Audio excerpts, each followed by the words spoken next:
Hello, good afternoon.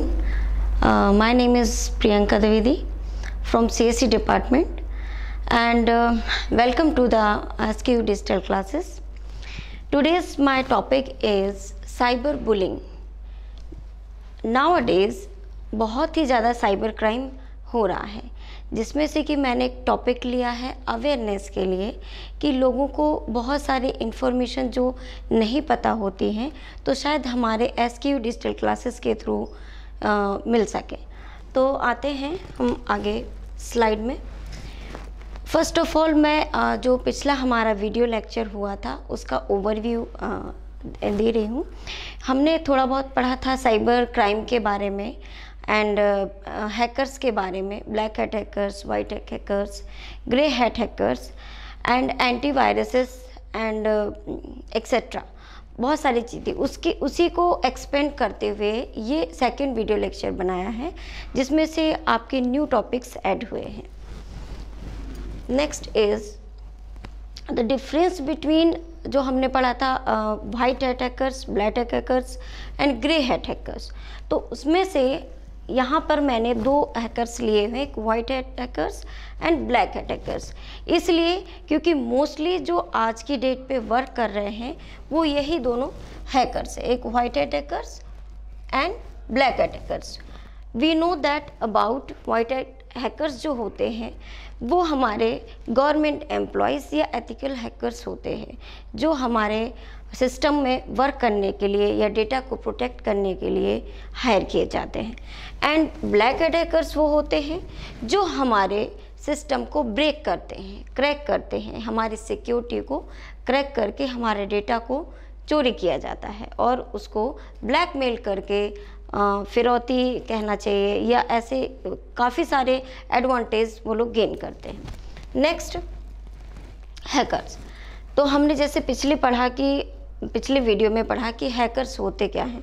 तो we know about hackers जिनके पास कोई सिक्योरिटी आईडी पासवर्ड नहीं होता और वो किसी बग्स के माध्यम से या कोई स्पैम के माध्यम से आपका डेटा कॉपी करते हैं, आपको ईमेल करके, आपको मैसेज करके या ओटीपी के माध्यम से भी बहुत सारे फैक्टर्स हैं जिसके थ्रू वो लोग हैकिंग करते हैं। तो ये जस्ट एक हैकर होता है।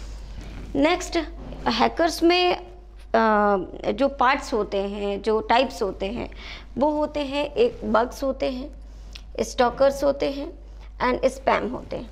तो स्पैम क्या होता है, स्टॉकर्स क्या होता है, बग्स क्या होते हैं, वो नेक्स्ट स्लाइड में पढ़ते हैं। These are bugs. बग्स क्या होते हैं, अगर कई बार जो हम प्रोग्राम या सॉफ्टवेयर बनाते हैं उसमें कुछ ऐसी कमियां रह जाती हैं जिनको हम ब्रेक कर सकते हैं। तो जो हमारे हैकर्स होते हैं या ब्लैक हैट हैकर्स होते हैं, उन कमियों को देखते हुए वो उस प्रोग्राम में ऐसे ईमेल, ऐसे मैसेज, ऐसे मालवेयर्स सेंड किए जाते हैं या करते हैं जिससे वो हमारे डेटा को चोरी कर सकें। तो वो बग्स होते हैं जिसको हम सिस्टम जब हमारा रन करता है, जो डिबगिंग प्रोसेस होती है, उस समय ये फाउंड करते हैं कि उसमें प्रॉब्लम्स क्या हैं, देन हम उनको एग्जीक्यूट करते हैं। ऐसे ही ये बग्स होते हैं कि अगर हमारा कोई सॉफ्टवेयर या प्रोग्राम है उसमें कोई कमी है तो उसको वो लोग कैच करके और हमारे डेटा को चोरी कर लेते हैं। Next, stalker. अब स्टॉकर्स क्या होते हैं? स्टॉकर्स आज की सोशल मीडिया में आज के समय पे क्या होता है कि हम फ़ोटोज़, वीडियोज़, हर चीज़ अपनी पर्सनल इन्फॉर्मेशन को सोशल मीडिया पे अपलोड कर देते हैं, जिसके कारण जो ताक लगा के बैठे होते हैं स्टॉकर्स या ब्लैक हैट हैकर्स, वो क्या करते हैं कि ये स्टॉकिंग का माध्यम अपना करके आपको ट्रोल करते हैं और आपको ब्लैकमेल करते हैं। वो स्टॉकर्स होते हैं। लेकिन उसके लिए अगर कोई ऐसा व्यक्ति है जिसको स्टॉक किया जा रहा है, कोई बॉय है, कोई गर्ल है, कोई भी है जिसको स्टॉक किया जा रहा है, तो डरने की कोई बात नहीं है। आपको गलत इमेजेस सेंड कर दी जाती हैं एडिट करके, वीडियो एडिट करके आपको सेंड किए कर दिए जाते हैं और आपको धमकाया जाता है कि भाई मुझे या तो आप अमाउंट दीजिए, नहीं तो मैं सोशल मीडिया पे वायरल कर दूंगा। तो इन सारी चीज़ों से बचने के लिए हमारे पास गवर्नमेंट या कहना चाहिए कानून बना हुआ है, जिससे हमें डरना नहीं है। बेफिक्र होकर के अपने पेरेंट्स को, अपने फ्रेंड्स को, किसी से भी शेयर जिससे आप कर सकते हैं उससे शेयर करके और उन सारी चीज़ों का समाधान ढूंढें। परेशान नहीं हुए, घबराएं नहीं और कोई गलत कदम नहीं उठाएं। उसके लिए क्या होता है, अगर कोई आपको स्टॉक कर रहा है या स्कूल, कॉलेज, किसी भी फैक्टर में, किसी भी सिस्टम में, किसी भी ऑर्गेनाइजेशन में आपको ट्रोल किया जा रहा है या ब्लैकमेल किया जा रहा है, तो आप कंप्लेंट करके, एफआईआर करके उसको जेल करवा सकते हैं और उससे फाइन भी लिया जा सकता है। जैसे कि अगर आपको एक बार किया और आपने उसको एफआईआर की और पुलिस में कंप्लेंट की, तो उसको 5 ईयर की जेल प्लस 1 लाख रुपीज़ फाइन लगता है।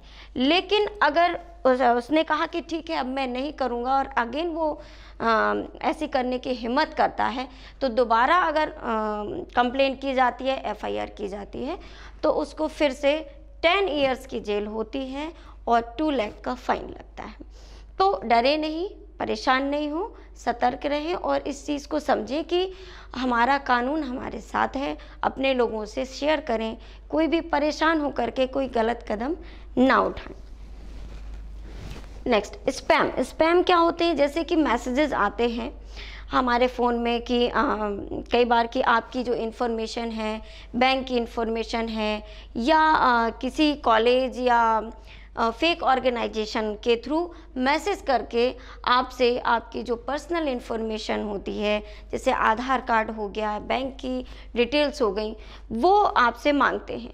तो वो स्पैमर होते हैं। कई बार वो मैसेजेस भी करते हैं और कई बार वो कॉल भी करते हैं। तो हमें ऐसे लोगों से सावधान रहना है, जिसमें से कि 2 चीज़ें रहती हैं। एक ये जैसा कि SMS स्पैम भी होता है कि मैसेजेस करके वो डिटेल लेते हैं, या फिर फिशिंग को हम आगे भी एक्सपेंड करते हैं। Next, these are the example of spamming. Calling spam, जैसे कॉल करके जो स्पैमिंग होती है कि हम कैसे उनको आइडेंटिफाई करें कि ये स्पैम है या ये कॉल सही नहीं है। तो हम सभी के फ़ोन में ट्रू कॉलर होता है या ऐसी एप्लीकेशंस इंस्टॉल्ड रहती हैं जिससे हमें जंक कॉल्स या स्पैम कॉल अलर्ट कर दिया जाता है। ये रेड अलर्ट करके आने लगता है कि आप ये कॉल फेक हो सकती है या फ्रॉड हो सकती है, इनको आप रिसीव ना करें। तो उसके लिए जैसे कि हमारे कंट्री का कोड होता है, अगर कुछ इस टाइप से कंट्री कोड है तो हमें ये अलर्ट हो जाना चाहिए कि ये मे भी हो सकता है कि ये स्पैमर हो या कोई फ्रॉड कॉलर हो। तो इसलिए हमें वो कॉल रिसीव ही नहीं करनी चाहिए। नेक्स्ट इज नाउ, अब ये बात आती है कि जो डेंजरस कौन होता है। तो जैसा कि मैंने पहले एक्सप्लेन किया कि आप समझ ही गए होंगे कि जो ब्लैक हैकर्स होते हैं वो मोर डेंजरस होते हैं। देन की बात नहीं आती, because white hat hackers are already our government employees and ethical hacker. Now, cyber bullying, ये भी एक साइबर क्राइम ही है। और साइबर बुलिंग जो वर्ड है वो लिया गया है कि जैसे आपको साइबर क्राइम कुछ हुआ और आपके पास कुछ मैसेजेस आए, तो धमकी देने का, आपसे पैसे वसूल करने का या किसी भी तरीके से डराने धमकाने का जो काम होता है उसको हम साइबर बुलिंग कहते हैं।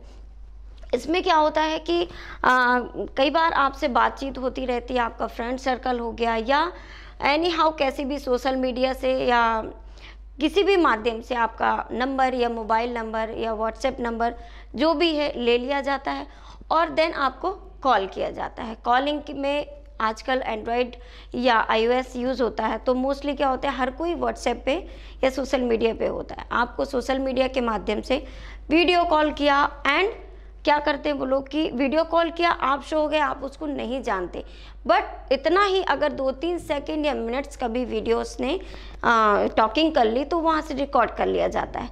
देन वो लोग क्या करते हैं कि उसी वीडियो में आपके एडिटिंग कर दी जाती है, गलत तरीके से एडिटिंग कर दी जाती है, आपको गलत दर्शाया जाता है और फिर वो आपको देन वो वीडियो सेंड करके आपको मैसेज करते हैं कि आप ये इतना अमाउंट इस अकाउंट नंबर पे ट्रांसफ़र करें। अदरवाइज़ मैं आपके सोशल मीडिया प्लेटफॉर्म जैसे कि हर कोई फेसबुक हो गया, इंस्टा हो गया पे अपलोड कर दिया जाएगा। और हर कोई अपने कैरेक्टर को लेकर के सेंसिटिव होता है, डरता है, अपने परिवार को लेकर के डरता है, तो गलत कदम उठा लेता है। कई बार वो फंड ट्रांसफ़र कर देता है या फिर कुछ गलत काम कर लेता है, जैसे कि सुसाइड वगैरह, जो नहीं करना चाहिए। आज के समय पे सब इतने अवेयर हैं हर चीज़ से कि हर चीज़ का कानून है, हमें कभी भी तुरंत अपनी अनमोल कहना चाहिए कि जीवन ये अनमोल है, कभी भी तुरंत छोटी छोटी चीज़ों को या बड़े से बड़ा कोई वाक़या होता है तो हमें सॉल्यूशन ढूंढना चाहिए। कोई ऐसा कदम नहीं उठाना चाहिए जिससे हमें अपने परिवार, अपने समाज या किसी चाहने वाले को कोई कष्ट पहुँचे। तो ये होती है साइबर बुलिंग, जिसमें बहुत सारी एग्जाम्पल्स भी हैं, जैसे कि आपको एम्बैरेसिंग पोस्ट कर दिए जाते हैं, ऐसे इमेजेस पोस्ट कर दी जाती हैं, मैसेजेस पोस्ट कर दिए जाते हैं और वो आप सोचते हैं कि मैं ये किससे शेयर करूं, किसको दिखाऊं। तो ये साइबर बुलिंग का हिस्सा होता है। जैसे कि आज की डेट में अभी लेटेस्ट क्या चल रहा है कि वीडियो कॉल स्पैमिंग हो रही है, जिसमें से कि काफ़ी सारे लोग इन सारी चीज़ों का शिकार हो गए हैं कि वीडियो कॉल में मोस्टली टाइमिंग होती है नाइट की, एंड वो लोग कॉल करते हैं आपको और जस्ट वो कॉल आया, आपने रिसीव किया और उन्होंने वीडियो रिकॉर्ड कर लिया, जैसा मैंने अभी एक्सप्लेन किया आपको। तो वही चीज़ बहुत सारे ऐसे एग्जाम्पल हुए हैं, इंदौर में हुआ है, ग्वालियर में हुआ है और मोस्टली हर जगह हो रहे हैं। बट कई लोग सामने आकर के पहल करते हैं, पुलिस में कंप्लेन करते हैं, कंप्लेन दर्ज करवाते हैं। काफ़ी सारे लोग नहीं बोल पाते समाज के डर के कारण कि कहीं ना कहीं हमें ही गलत ठहराया जाएगा, लेकिन वो सेंसिटिव डेटा होने के कारण, शेयर ना करने के कारण वो लोग इन अटैकर्स का, इन ब्लैक हैकर्स का शिकार हो जाते हैं और वो लोग अपने कार्य में कामयाब हो जाते हैं। जैसे कि उनको पैसा चाहिए, फंड चाहिए, तो वो लोग आपको धमकी देते हैं कि भाई आप इतना फंड। हाँ, एक चीज़ और है कि वो लोग एक टाइम फिक्स करते हैं कि आप 10 मिनट्स में अगर हमें फ़ंड ट्रांसफ़र नहीं किया तो हम आपका वीडियो है या इमेजेस है आपके सोशल मीडिया प्लेटफॉर्म पे अपलोड कर देंगे। एंड वो लोग क्या करते हैं कि आपके नाम से, फेसबुक से या कहीं से भी डिटेल निकाल करके आपके जो करीबी लोग होते हैं उनके कॉन्टैक्ट लिस्ट निकाल करके आपको सेंड करते हैं कि देखिए मैं जानता हूँ इनको और मैं इनको भी सेंड कर सकता हूँ। तो ऐसे में आपको लगता है कि रियली ये है और ये लोग ऐसा कर सकते हैं कि इनके हाथ में सारी डिटेल्स पहुँच चुकी है, बट वो सारी चीज़ें फेक होती हैं। इसलिए हमें डरना नहीं, तुरंत हम ऐसा कदम उठा लेते कि हाँ भाई बताओ और हम फ़ंड ट्रांसफ़र कर देते। तो ऐसा हमें नहीं करना है। हमें अगर उसने कहा कि भाई 10 मिनट का समय है आप सेंड करिए, तो वो जानते होते हैं कि रात के समय पे 10 मिनट में आप किसी से कांटेक्ट नहीं कर पाएंगे, किसी पुलिस स्टेशन नहीं जा सकते, किसी से कंप्लेन नहीं कर सकते। इसीलिए वो इतना शॉर्ट टाइम पीरियड देते हैं कि आप कुछ भी ना कर सकें और उनके झांसे में आ जाए। तो हमें ऐसा नहीं करना है और ना ही कोई गलत कदम उठाना है। आप सिंपल इसका कंक्लूज़न ये है कि आप बोल दीजिए कि ठीक है। और फर्स्ट थिंग तो ये होती है कि आप अगर कोई ऐसा अननोन पर्सन का कॉल आता है नाइट में या डे में कभी भी, तो फर्स्ट थिंग कि आप उसका कॉल रिसीव मत करिए। अगर आप नहीं जानते हैं अननोन नंबर तो मोस्टली वीडियो कॉल तो आप रिसीव ही नहीं करिए। सेकेंड थिंग, अगर आपने रिसीव कर लिया और उन्होंने वीडियो एडिट कर लिया, मीन्स आपका वीडियो रिकॉर्ड कर लिया, तो आपको उसके बाद जब धमकी भरा मैसेज आता है कि मैं ये एडिट वीडियो जो है सेंड कर दूंगा, आपको लगता है कि मैंने तो कुछ नहीं किया और इसमें ये सब क्या दिखाया जा रहा है, तो आपको सिंपल फ़ोन रिसीव नहीं करना है। थोड़ी देर के लिए अपना फ़ोन, डेटा सब ऑफ करके और साइड हो जाइए और उन सारी चीज़ों से बाहर आने की कोशिश कीजिए, क्योंकि 10 मिनट्स में जब आप कुछ भी रिएक्ट नहीं करते हैं, ना फंड ट्रांसफ़र करते हैं और ना कोई मैसेजेस का कोई आंसर करते हैं, तो वो समझ जाते हैं कि ये अवेयर है इस चीज़ से, और वो अपने आप ही उस डेटा को, उस वीडियो को डिलीट कर देते हैं। उनके डिलीट करने के बाद आपके फ़ोन से भी वो डेटा रिमूव हो जाता है, क्योंकि वो जानते हैं कि अगर ये प्रूफ पुलिस के पास सुबह या कभी भी पहुंच गया तो हमारे आईपी एड्रेस के थ्रू हमें पकड़ा जा सकता है। तो वो लोग इस चीज़ से अवेयर रहते हैं और आपको डरा धमका करके बहुत सारे ऐसे केसेस हुए बहुत सारे ऐसे केसेस हो गए हैं जिसमें से लोगों ने या तो सुसाइड कर लिया है या फिर पुलिस कुछ क्योंकि वो लोग डेटा डिलीट कर देते हैं तो उनके पास कोई प्रूफ ही नहीं मिल पाया जिससे उसको पकड़ सकें। तो अभी भी ये सारी चीज़ें चल रही हैं, इसलिए हमें इन सारी चीज़ों से सावधान रहना है। फ़ोन या सोशल मीडिया प्लेटफॉर्म अगर हमें मिला है तो अच्छी चीज़ों के लिए हम इस्तेमाल करें, ये बेस्ट है। हम अपनी हर एक पर्सनल इन्फॉर्मेशन को सोशल मीडिया पे ना इंस्टॉल करें, ना अपलोड करें तो बेस्ट है। क्यों? क्योंकि अगर हमें सेफ़ रहना है तो हमारी इन्फॉर्मेशन लीक नहीं होनी चाहिए। आजकल हम ट्रेंडिंग होने के चक्कर में जो भी डेटा होता है, जो भी फ़ोटो वीडियो एडिटिंग जो भी सब हम अपलोड कर देते हैं। रील्स बनानी है तो हर एक मोमेंट की बन रही है, कब कौन आपका डेटा यूज़ कर ले आपके खिलाफ, हम इस चीज़ से अवेयर नहीं होते। तो प्लीज़ ऐसा ना करें। सोशल मीडिया का प्लेटफॉर्म है तो आप उसको अच्छी चीज़ के लिए उपयोग करें, अच्छे मैसेजेस के लिए उपयोग करें, अच्छे अच्छे वीडियोस के लिए उपयोग करें, मोटिवेटेड करें लोगों को, बट अपनी इन्फॉर्मेशन ना शेयर करें। Next, this is also wallpaper of scam. यहाँ पर बताया जा रहा है आपको इस वॉलपेपर के माध्यम से कि फिशिंग कैसे होती है, हैकिंग कैसे होती है, सिक्योरिटी अवेयरनेस हमें रखनी चाहिए, एम्प्लॉयज़ को रखनी चाहिए। हाँ, यहाँ पे आती है रैंसमवेयर अटैक की। रैंसमवेयर अटैक के बारे में हम आगे पढ़ेंगे। फिशिंग के लिए जैसा कि मैंने बताया कि जैसे कि आपसे जुड़े हुए लोग रहते हैं, कहना चाहिए मुखौटा पहने हुए, कि आपको ट्रस्टवर्दी बन जाते हैं बट वो ट्रस्टवर्दी होते नहीं हैं। फॉर एग्ज़ाम्पल कि अगर आपको एक मैसेज आया कि अकाउंट नंबर कोई वेबसाइट से आपके लिए मैसेज आया या ईमेल आया, आपको लगेगा कि ये वेबसाइट तो जेन्युइन है, बट एक्चुअल में जो वेबसाइट है वो जेन्युइन नहीं होती। जैसे कि गूगल है तो गूगल में थोड़ा सा चेंजेस कर दिया उन्होंने और आपको लगा ये तो गूगल है, आपने गूगल पढ़ लिया और उस पर बिलीव कर लेते हैं। तो ऐसा नहीं होता है, हमें बहुत ध्यान से देखना चाहिए। अगर कोई भी आपको वेबसाइट से कोई भी डेटा ट्रांसफ़र किया गया है, कोई भी ईमेल आया है, तो हम उसको चेक करें कि क्या ये जेन्युइन वेबसाइट है, फेक तो नहीं है। हमें ऐसे ही किसी भी लिंक पर क्लिक नहीं करना चाहिए। जैसे कि यहाँ पे एग्जाम्पल दिया हुआ है paypalaccount.com, तो एक्चुअल में ये फेक है, लेकिन ओरिजिनल वेबसाइट की बात की जाए तो मे बी उन्होंने चेंजेस क्या किए कि अकाउंट आगे है अकाउंट paypal.com, बट इन्होंने क्या किया paypalaccount.com। तो आप इस चीज़ को नहीं समझ पाएंगे कि ये जेन्युइन है या नहीं है। आपको लगेगा हाँ ये पेपल की अकाउंट की वेबसाइट है, देन आप उसको लिंक पे क्लिक कर देंगे और जो स्पैमर बैठा हुआ है आपके डेटा को हैक करने के लिए। तो हमें इन सारी चीज़ों से सावधान रहना है कि अगर आपको कोई भी ऐसी लिंक आती है जिसको आप नहीं जानते हैं तो बिना सोचे समझे जाने उस पर क्लिक नहीं करना है। Next is this is the example of fishing. It means कि आपको एक PDF दी गई एंड आपने उस पर क्लिक कर दिया और वो रिपोर्ट आई कि भाई ये तो स्पैमर है, इसने आपके डेटा को हैक कर लिया है। तो माइक्रोसॉफ्ट टीम की तरफ से इस चीज़ को एक्सप्लोर किया गया और इसकी डिटेल दी गई कि ये एक स्पैम है। नेक्स्ट, अब रैंसमवेयर अटैक, जैसा कि हमने उस वॉलपेपर पे पढ़ा हुआ था। रैंसमवेयर अटैक जैसे कि रैंसम मीन्स आप समझ रहे होंगे कि कई बार जैसे किडनैपिंग होती है तो बोलते हैं रैंसम कॉल आया है। Ransom means unknown caller.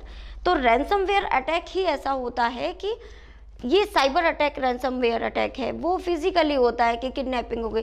तो just like ransomware attack, cyber ransomware attack, कि हम नहीं जानते हैं कि सामने वाला कौन है और उसने आपको कोई लिंक शेयर कर दी और हमने उस पर क्लिक कर दिया। बट वाई, हमें क्यों करना चाहिए? अगर हम नहीं जानते हैं तो हम ऐसे किसी पे बिलीव करके और हर डेटा पे क्लिक क्यों करें? यही अवेयरनेस हम में, सब में और पूरे समाज में होनी चाहिए। इस वीडियो का माध्यम यही है कि आप इन सारी चीज़ों से अवेयर हों। जैसे कि 2022 में बताया गया था इंटेलिजेंस इंडेक्स के थ्रू, जो हमारी IBM सिक्योरिटी एक्स फोर्स है उसके थ्रू, कि 17% जो साइबर अटैक होते हैं वो रैंसमवेयर अटैक की वजह से होते हैं, कि वो ट्रस्टवर्दी बन जाते हैं, आप बिलीव कर लेते हैं और किसी भी लिंक पर क्लिक कर देते हैं। मैसेज, ईमेल आया नहीं, आपने क्लिक कर दिया, आपने ना सोचा ना समझा। तो ऐसा नहीं करना है, क्योंकि ये परसेंटेज हमें डाउन करना है। अगर हमें सेफ रहना है, आज की डेट में हर डेटा डिजिटल है, तो अगर डेटा को सिक्योर करना है तो हमें अपना ID, पासवर्ड, हर डेटा को सिक्योर करने के लिए तुरंत ही किसी भी लिंक पर क्लिक नहीं करना चाहिए। Next, prevention of cyber attacks, cyber crime. There are so many prevention of cyber crimes. So first is use a strong password. We know about it. हमें पता होता है कि अगर हमें अपना डेटा या हमारा सिस्टम कोई दूसरा हैक नहीं कर सके तो हमें इतने इजी पासवर्ड्स नहीं रखने चाहिए कि कोई भी उनको एनक्रिप्ट कर सके। तो अगर हमें अपना पर्सनल डेटा स्ट्रॉन्ग और सेफ रखना है तो कुछ स्ट्रॉन्ग पासवर्ड को यूज़ करना चाहिए। एंड एंटीवायरस मार्केट में बहुत सारे हैं, उनको इंस्टॉल रखिए और ऑल टाइम अपडेट रखिए। And there are many firewalls and मैंने सोशल मीडिया सेटिंग में जा कर के आप अपने प्रोफाइल को सिक्योर रखिए, पब्लिक नहीं कीजिए, प्राइवेट रखिए, अपने कॉन्टैक्ट लिस्ट के लोगों से ही जुड़े रहिए। इसी माध्यम से आपका डेटा सिक्योर हो सकता है। एंड जब आपको इसमें से एक इंफॉर्मेशन और है, गो offline when you don't need an internet connection. जब आपको इंटरनेट कनेक्शन की आवश्यकता नहीं है तो आप उसको प्लीज़ बंद कर दीजिए। क्यों? क्योंकि आज के समय पे आप हमेशा ऑनलाइन ही रहते हैं। ऑनलाइन होने की वजह से जो ब्लैक हैट हैकर्स हैं, जो हैकर्स हैं, जो इस ताक पे बैठे हुए हैं कि मैं कब किसके IP एड्रेस को हैक कर लूं और उसका सिस्टम अपने अंडर ले लूं, तो वो आपके कोई भी वेबसाइट या कुछ भी डेटा आप वर्क कर रहे हैं उस पर फ्रीज करके और उसी समय पर वो उस पर एंटर हो जाते हैं। तो आपकी जो मेन कॉपी होती है, जो पर्सनल जो आप इंफॉर्मेशन उस पर अपलोड कर रहे होते हैं, वो कॉपी कर लेते हैं एंड उसमें कुछ एडिटिंग करके वो डेटा सेंड कर दिया जाता है। तो इसलिए हमें हमेशा अपना जो डेटा है जब यूज़ नहीं है तो उसको ऑफ कर दें, अन्यथा ऑन ना रखें, जिससे आप सिक्योर रहेंगे। एक चीज़ और है इसमें कि आपको, अगर आप कॉलिंग पे हैं, किसी से बात कर रहे हैं, तो प्लीज़ पहले आप अपना डेटा ऑफ करिए, देन आप बात करिए। क्यों? क्योंकि जो अटैकर्स होते हैं वो आपकी बात को सुन रहे होते हैं नेटवर्किंग के माध्यम से।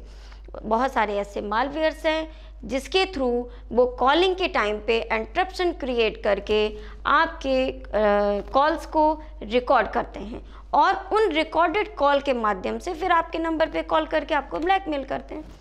तो इसलिए हमें अपना डेटा ऑफ करके फिर कॉलिंग करनी चाहिए, जिससे आपकी पर्सनल जो कम्युनिकेशन है वो लीक ना हो। These are the best free antivirus software that are available in the market, so please take and install them. There are so many helpline numbers from many states for women also and financial crime fraud also.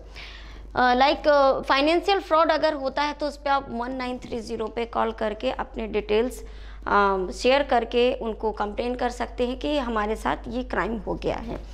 और मैंने state के ये contact number हैं, इनको आप ले सकते हैं, स्क्रीनशॉट से ले सकते हैं या फिर PPT के माध्यम से ले सकते हैं।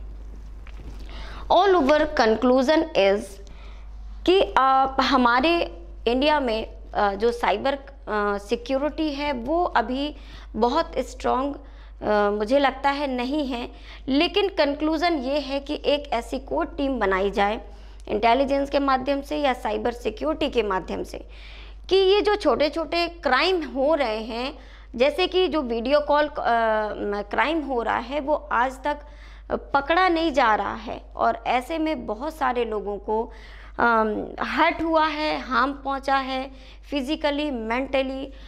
तो इन सारी चीज़ों के लिए कोर टीम रेडी की जाए, जिससे इस पर स्टडी करके और इसका आउटपुट निकाला जाए और इन सारी चीज़ों पे रोक लग सके। तो ये साइबर सिक्योरिटी टीम से हम सबकी, हमारे समाज की तरफ से ये रिक्वेस्ट है कि हमारे साइबर सिस्टम को स्ट्रॉन्ग किया जाए, क्योंकि ऑल ओवर डेटा पूरा डिजिटल हो रहा है एंड हर कोई सोशल मीडिया प्लेटफॉर्म पे अवेलेबल है। तो सभी को सुरक्षित रखने का कार्य जो है वो कहीं ना कहीं साइबर टीम का है और प्लीज़ ये हम सबकी गुजारिश है कि इस पर फोकस किया जाए, क्योंकि आजकल के जो न्यू जनरेशन बच्चे हैं वो हार्मोन्स चेंज होने के कारण चीज़ों को नहीं समझ पाते हैं और उनके साथ बहुत सारे क्राइम हो जाते हैं। तो ये हमारा दायित्व है, ये हमारा कर्तव्य है कि अगर कोई फैसिलिटी प्रोवाइड की गई है तो कहीं ना कहीं एक सोशल मीडिया पे या जो भी प्लेटफॉर्म है उन पर एक एन्क्रिप्शन कोड होना चाहिए कि अगर कोई ऐसी चीज़ें जो सेंसिटिव हैं या वीडियो है या फ़ोटो है अपलोड करता है तो वहीं से उसको ब्लॉक कर देना चाहिए और उस पर ब्लॉक करने के साथ साथ उसके आईपी एड्रेस के थ्रू उस पर कार्रवाई करनी चाहिए, जिससे किसी को धमकी अगर वो दे भी रहा है, अगर कोई इन सारी चीज़ों से अवेयर हो गया, धमकी दे भी देगा बाय द वे एडिटिंग करके। एक इसके साथ साथ में क्या होता है कि जो व्हाट्सएप वीडियो कॉलिंग जो स्कैम चल रहा है अभी, उसमें जो वो लोग एडिटिंग करते हैं तो वहीं से कॉल आ जाता है। अगर आपने साइबर क्राइम में कांटेक्ट किया तो वो लोग क्या करते हैं कि पुलिस की एडिटिंग कर देते हैं। आपकी फ़ोटो में एक कोई बॉय होता है, उसको कॉस्ट्यूम पहना दी जाती है पुलिस की कि हाँ भाई हम साइबर क्राइम से हैं और आप बताइए मैं आपकी क्या मदद कर सकता हूँ। और इस तरीके से मदद करने के बहाने वो होते वही फ्रॉडस्टर हैं, बट वो बन जाते पुलिस वाले। देन वो कहते हैं कि ठीक है और हम इसमें ज़्यादा कुछ नहीं कर सकते, आप सेटलमेंट कर लीजिए और इतना अमाउंट लगेगा, जिसमें से वो लोग 50-50 कर लेते हैं। तो ये इन सारी चीज़ों से बचने के लिए ये हम सबकी गुजारिश है कि इन सारी चीज़ों पे फोकस किया जाए और कोई ना कोई इन सारी चीज़ों पे कार्रवाई होनी चाहिए, जिससे लोग फ्री हो करके सोशल मीडिया प्लेटफॉर्म को यूज़ कर सकें। नेक्स्ट इज़ बस यही है मेरा कंक्लूज़न। लास्ट मेरे जो थॉट्स हैं वो ये हैं कि प्लीज़ अवेयर रहिए, सेफ़ रहिए। इन सारी फ्रॉडस्टर से डरने की ज़रूरत नहीं है। कभी कोई गलत कदम ना उठाएं, अपनी जान जोखिम में ना डालें और अवेयर रहिए इन सारी चीज़ों से। और सोशल मीडिया का प्लेटफॉर्म आप अच्छे चीज़ों के लिए उपयोग करिए, अपनी पर्सनल इन्फॉर्मेशन ना यूज़ करें, हमेशा अपडेटेड रहें, एंटीवायरस अपडेटेड रखें, पासवर्ड स्ट्रॉन्ग रखें। आपका कितना भी कोई भी करीबी हो, किसी से भी पासवर्ड शेयर ना करें। और किसी भी अननोन पर्सन का अगर आपके पास कॉल आता है तो आप पिक ना करें, कॉल अटेंड ना करें और उनकी बातों पे ना आए। जैसे कि आज के समय पे जो ग्रेजुएशन कर रहे बच्चे हैं उनके हार्मोन्स चेंज होते हैं, उन्हें नहीं पता होता है कि अगर कोई हमें स्टॉक कर रहा है या ब्लैकमेल कर रहा है तो हमें किससे मदद लेनी चाहिए। तो बेटा चाहे वो बॉयज़ हो, चाहे वो गर्ल्स हो या कोई भी हो, बड़े हों, बुजुर्ग हों, महिलाएं हों, कोई भी व्यक्ति हो, समाज से रिलेटेड, समाज हम सबसे ही मिलकर बना है। तो हमें समाज से, हाँ कुछ लोग होते हैं जो उछालने की कोशिश करते हैं, आपको गलत ब्लेम करते हैं, तो कुछ लोग अच्छे तो कुछ लोग बुरे भी होते हैं। तो दोनों चीज़ें, सुख दुख और अच्छा बुरा ये सब चलता रहता है। तो जिस पे आप बिलीव करते हैं उनसे आप शेयर करें, परेशान ना हो और कानून की मदद लेकर के इन सारी चीज़ों से बाहर आ सकते हैं। Thank you so much.